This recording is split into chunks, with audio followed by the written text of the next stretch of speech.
welcome to Solosaurus, a podcast about one-player board and card games. My name is Brandon Waite. And my name is Carter Mackey. And this is episode 44, where we're talking about a game about picking up and delivering mints. Mint delivery. It's all right there in the name. Yeah. So we will get to that review like we always do in just a few minutes. But first, we are going to start with the news.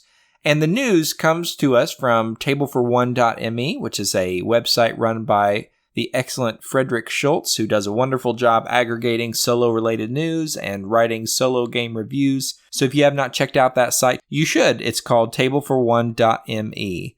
And our first bit of news for this week is that Awaken Realms, the company that seems to get $4 million in Kickstarter backing for whatever they put out, has announced something a little different from what they normally do. They have announced a game called The Great Wall. It's an asymmetric worker placement game where you will play Chinese rulers who are going to defend a city against a Mongol horde. That's not their MO. They did a game most recently called Etherfields, which is like a dream crawler, according to them, like a dungeon crawler, but in a dream setting. Okay. I guess dungeon crawler. It's not really a dungeon crawler, but some kind of exploration-based game in a dream setting.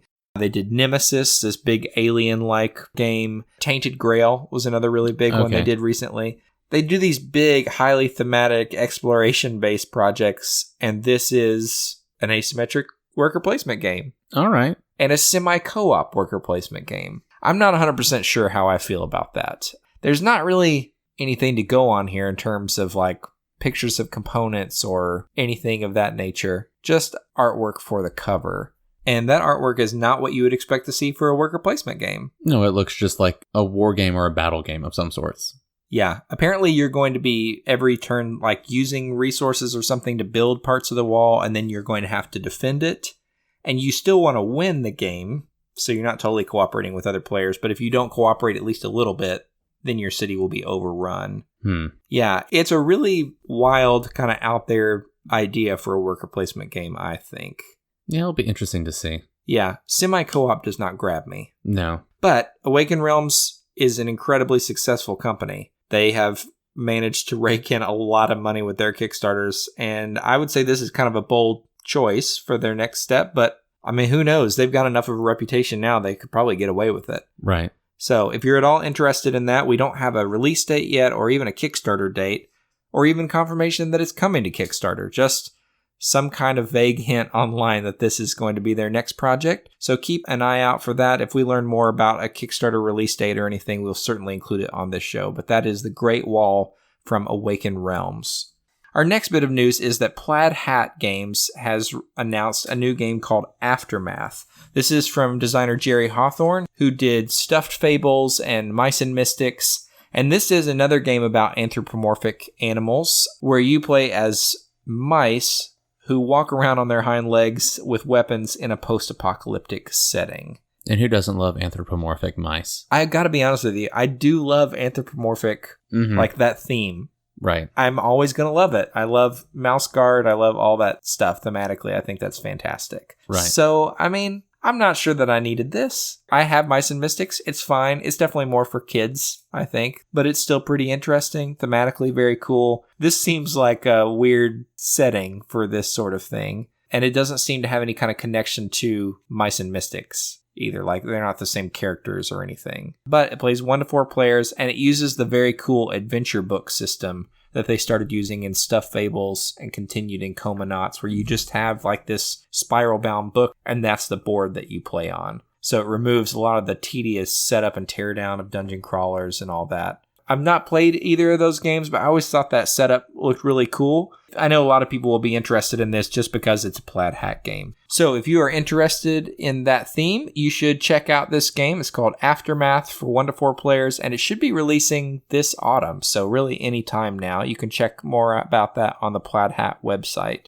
And finally, our last bit of news for this week is that David Turczi has announced a new game called Excavation Earth. This is a game that he has designed with YE for 1 to 4 players from Mighty Boards. This is a game where you play aliens who are plundering artifacts from Earth after humanity has been destroyed.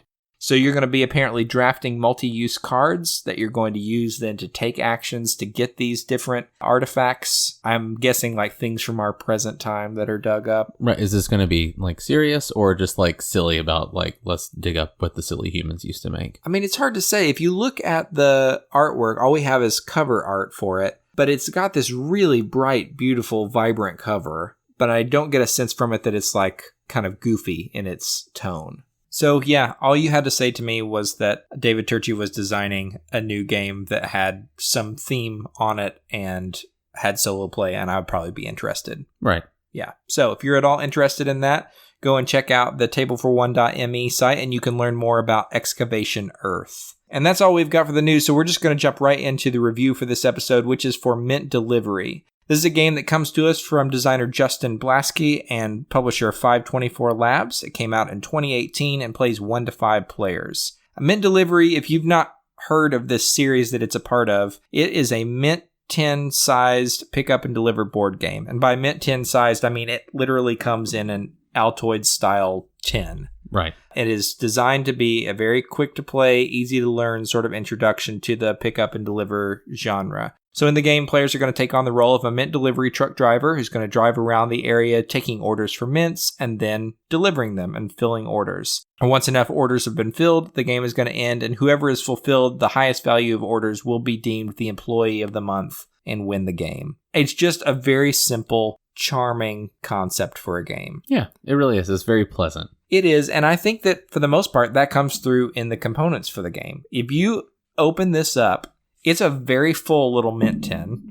The components that are in it are, I think, pretty nice. Yeah, they're nice. And I mean, it's a happy coincidence that, generic cylindrical tokens basically look like standard mints. Yeah, and easy to produce. They look nice on the table. Everything about it just looks pretty sharp. Yeah. Even the fonts they've chosen and the colors they've chosen, I think it just is pleasing to the eye, and like nice die cut style wooden tokens for the trucks that have numbers on them. So if you're colorblind, you have the numbers that you can use too. I think that's really sharp. The card artwork is designed so that when you lay out these cards in a 3x3 grid for the solo game, it forms a map of the town. And it's not like very detailed artwork or anything like that, but there's lots of clean lines and pretty to look at on the table artwork. Yeah, it's a really clean design that works really well. I don't know. It's all very cohesive. Yeah, the whole package is charming, and I really like it a lot. I think it's not going to exceed your expectations for a small box game in terms of its production,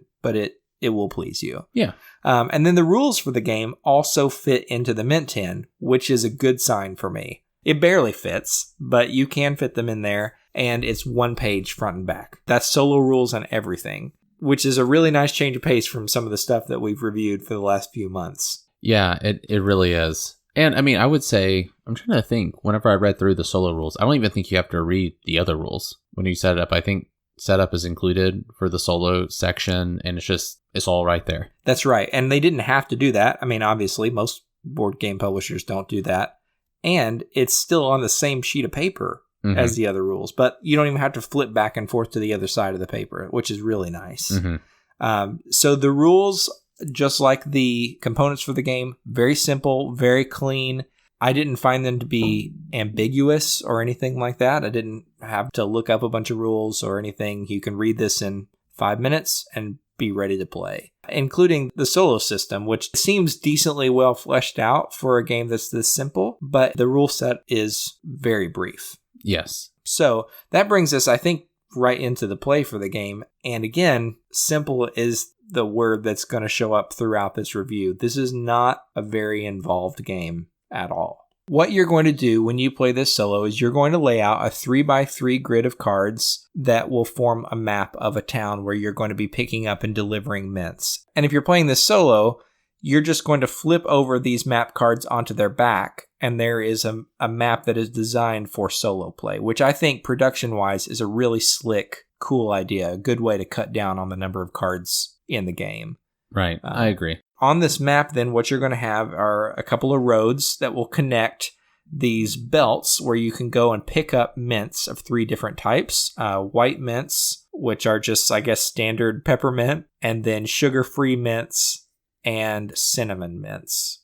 cinnamon being the most valuable, obviously. Right. And so you can go and pick up these mints from 2 different belt systems, the East Belt and the West Belt, and you can deliver them to different stores or places that are placing the order. Right, something like that. With names like Freshness Falls. The whole thing is very kind of cheeky, fun theme. You're going to place your little truck tokens on the board, and then every turn you just have 2 actions.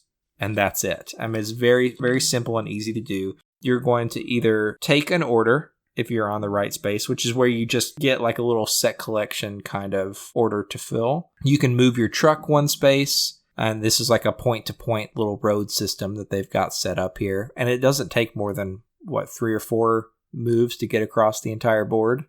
Yeah, that sounds about right. It's very small and compact. Unlike, say, Merchant of Venus or something, which just winds its way forever across the board. This is super tight and small. So you can move your truck. You can load mints onto your truck. And if you're loading the low-value mints, you can get 4 of them. You can get 2 of the sugar-free or 1 of the cinnamon. Per action. Per action, that's right. And you can only access the first 4 in the line on the belt. You have to actually look at the supply and see what's available to you and sort of what's coming up over the course of the game and pick your orders accordingly and all that. And then your other actions are you can complete an order once it's done. That's a free action. Or you can shift mints from the front to the back of the conveyor belt if there's nothing there that you really want. And that's it. It is a dead simple take on this genre. Yeah, it's really straightforward. You're going to be blowing through your actions in like the turns with you and the AI opponent because it doesn't take a lot to think through of what you're going to do. You only have a couple of options.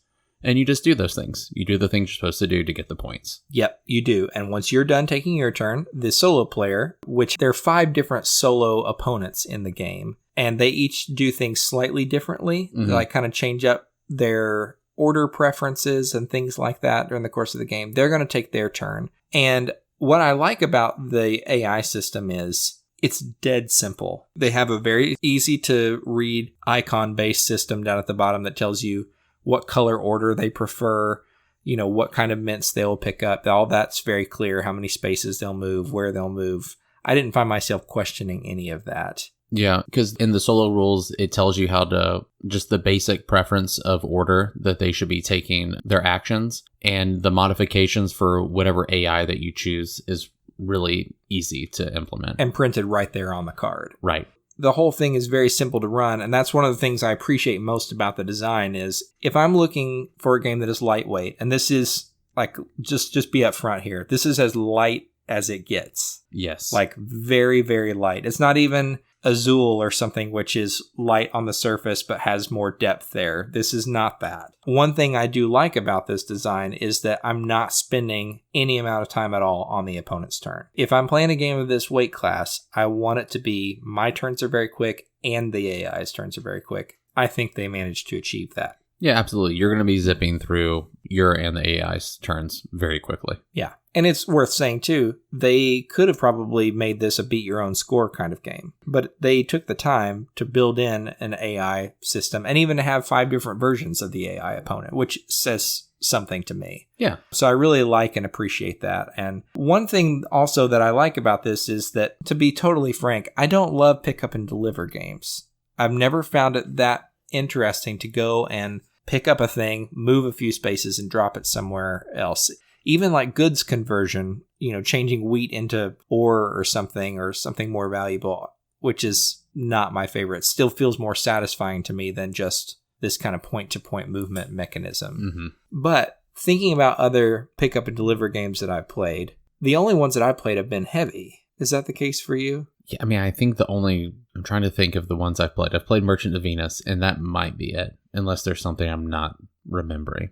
I have played Merchant of Venus and Zaya. I don't know if you've ever played that with me or not. I never played Zaya. So one of the things that bothered me about both of those games is that the game took quite a long time, and it takes a long time to fill even one order. You're picking up something at one end of the galaxy in Merchant of Venus and driving it. I mean, even a short run is still going to take you a couple of turns. And that's for the very low end. The high scoring stuff is you might have to move all the way across the board. And that's never felt great to me. because I don't feel like I'm doing that much in the in-between except seeing how far I can go. And often there is still like a roll and move mechanic there. Like Xia, for instance, people I'm sure will say Xia is not a pick up and deliver game, it's a sandbox game. That's true, but a major way that you can make money and points in that game is by doing simple pick up and deliver jobs. And I hate in both of those games that I have to roll a die and see how many spaces I'm going to move. Yeah, I feel like rolling to move always feels bad. Yeah. Unless you get really lucky. Yeah, but for some reason it persists in this genre, and I don't understand why. One of the things that's nice about this game is you're going to move one space. That's it. You can plan ahead. And unlike those games, it's not going to take you, 4 turns, 5 turns to complete an order. There's no distance to travel. Right. It's very short, and so it changes up like the pace of what I expect from these games. Because you're not going to be filling like 4 or 5 orders over the course of the game. You're going to fill like 10, 15 orders over the course of the game. Yeah, it's a lot. You're just cranking through these things over the course of the game. And that, at least like for me, if you like pick up and deliver, I think you don't have the problems that I have with the genre. That's fine. But for me, as somebody who doesn't particularly enjoy it, I did at least like feeling productive.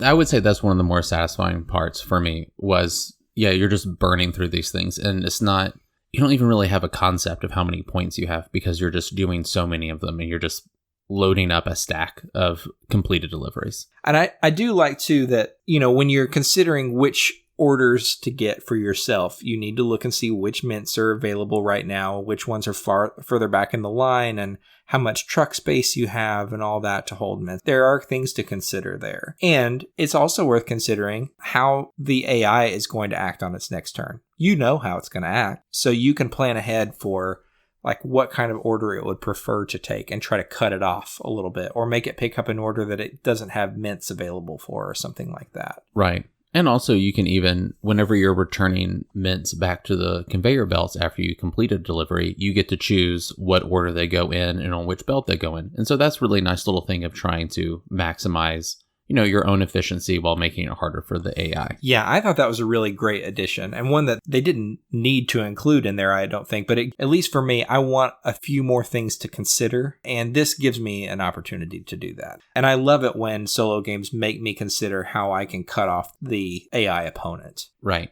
I feel like you can get bogged down in trying to have to think through that stuff too much. And that feels bad for me personally. But also, being able to do that somewhat where it's not just racing your score against this steam train that is the AI, just barreling through, getting as many points as possible. Yeah, that's true. I think one of the things that I like about trying to think through how I can disrupt the AI player is that I dislike doing that so strongly when I'm playing real people. Oh. Because of like the awkwardness of just screwing over your friends. Mm-hmm.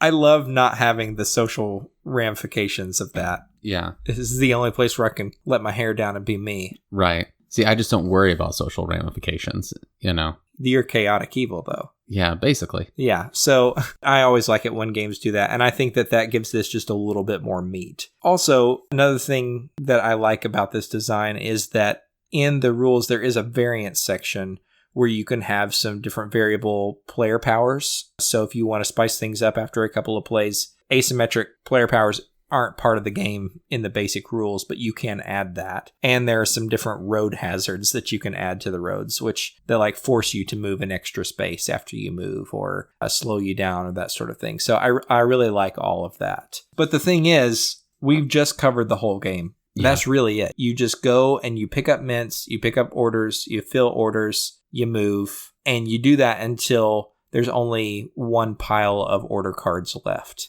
Right. And then the game ends and you tally up your score and see if you're employee of the month or not. There's nothing here that's offensive to me, but there's just not that much here. Right. Yeah. It would be hard to simplify this much more. Yeah. I'm not sure that you could do that much to simplify it, honestly. This is a bare bones pick up and deliver experience. And from my perspective, pick up and deliver is already a bare bones gaming experience, right? And that's just my taste. Right. I totally recognize that. Some people love pick up and deliver, but for me, it just doesn't feel that much like a game. It just feels like an activity that I do over and over again. And so that feels intensified for me here, because in games like Xia or Merchants of Venus, and it doesn't even really feel fair to compare them, right? Because they're two totally different kinds of experiences. Right, yeah. But what I do like about those games is the sense of growth that you get over the course of the game. Like, I get better at doing pick up and deliver. My ship gets faster. I can carry more stuff. You are doing exactly the same thing at the beginning of this game as you are at the end. Mm-hmm. You do not grow or develop. You just acquire more points. And for me, that's problematic. Yeah, it's really, I guess, the same thing from start to finish. Which, I mean, it's easy to forgive it for that because it is such a quick game. Yeah, that's true. It's very quick. Mm-hmm. I mean, I could knock out a game of this in probably 15 minutes. Yeah, max. I mean, yeah, and that's definitely the high end. Takes no time to set up. Yeah. And it's tiny Mm-hmm. and inexpensive. I like it. There are lots of things going for it here. Mm-hmm. So if you are looking for something that's portable, or that you could, if you travel a lot and you want this kind of experience, I mean, go for it if you like lighter stuff. The thing is, though, that even when you consider all of those things, and even as somebody who's in a place now where I'm starting to prefer lighter games to some extent, it's still too light for me. Yeah, I would say it's too light for me also. It would be hard for me. There's just something else I think I'd rather play that has a little bit more. Even on days where I kind of want to check out and not try or think too hard, this goes beneath that threshold. I want a little bit more than this. I do too. But even saying that, I fully recognize that not everybody's going to feel that way. And so I think we're just going to go ahead and move into the good, the bad, and the ugly for the review. And some of this I'm going to share as my personal taste and opinion, but some of this I'm just trying to think about the person who would like this game and whose tastes are geared toward the very light end of things. If that's where you are, then you should know that there's a lot of good in this package. The tin thing, like the mint tin thing, is charming. The theme of it, the components, everything about the package is a nice, charming little game. My wife actually thought it was a tin of mints.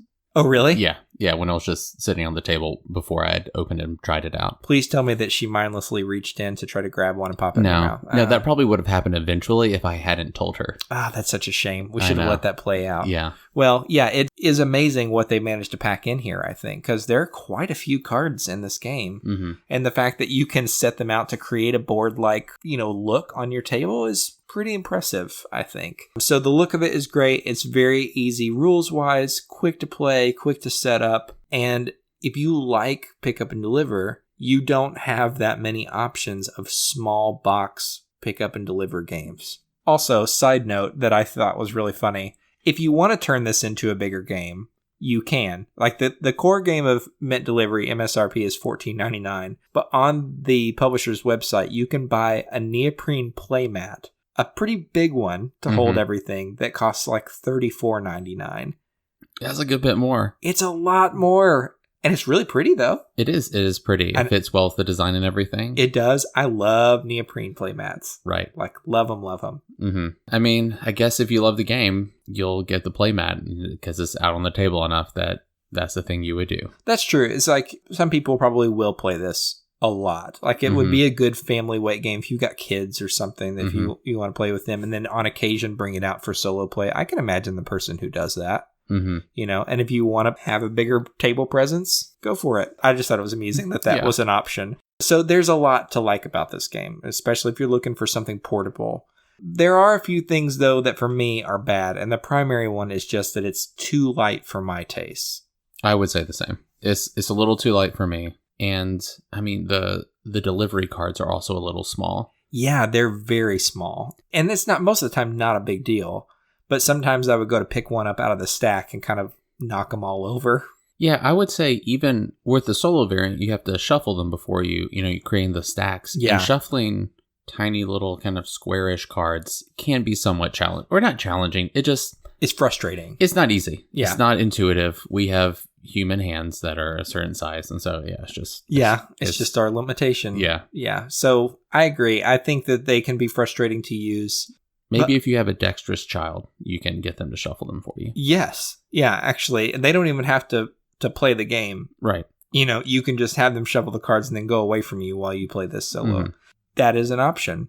I would say, though, that for me, that's all the bad that there is. And that mostly that's a taste issue, right? Right. Yeah, absolutely. So that's not going to be the case for everybody. And honestly, I don't have anything ugly to say about the game. I don't think this is bad design at all. I think that it's a nice, simple package that's just too simple for me. Yeah, I would agree. So, if you're looking for this sort of game, though, and you like pickup and delivery, and you're looking for something inexpensive, that's Mint Delivery from 524 Labs. And I've not played their other games. They have just recently kickstarted one called Mint Cooperative, and they have another one called Mint Works. And I've been told that Mint Works is quite good, but I just haven't had a chance to try that one. I do think if you're looking for something simple, though, this is a good option for you. Absolutely. And that's all for this review, folks. This game is not going to get the Solosaurus stamp of approval from us, but that does not make it a bad game. It is a good game. And speaking of good games, if you're interested in finding more good games that would fit your taste, you can go on to Dicetower.com and check out other shows in the Dice Tower Network, which we are part of. There are plenty of shows that cover games from all different angles and perspectives, and you're guaranteed to find one on there that will suit your tastes. Also, if you don't yet follow us on Facebook and Instagram, you should.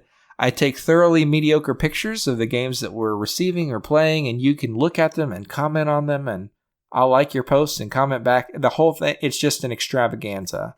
Yeah, just a social media extravaganza. Yeah, I'm a savant, folks, a social media savant.